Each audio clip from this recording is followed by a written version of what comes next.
Yes, mambo vipi? Prince Dube. Kiukweli watu wanaweza wakafikiri kama tunachuki na Prince Dube.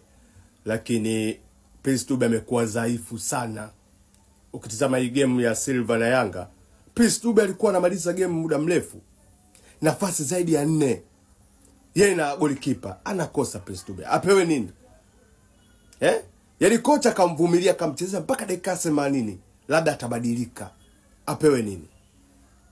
Kiukweli Prince Dube kwa sasa mimi naona tu kama Yanga wanaweza wamweke tu Ande Boyeli, Prince Dube akae bench.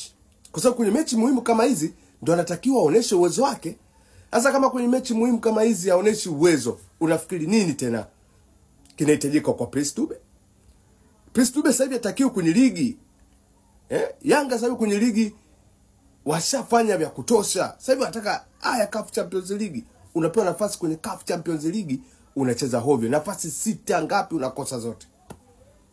Kosa 4, pata hata moja, hakuna. Prince Dube kwa sasa mimi naona bora aiache tu Yanga na akaanze makazi mengine kwenye timu nyingine. Lakini kwa Yanga sasa hivi Yanga wamweke tu Ande Boyeli mbele, basi wamalize.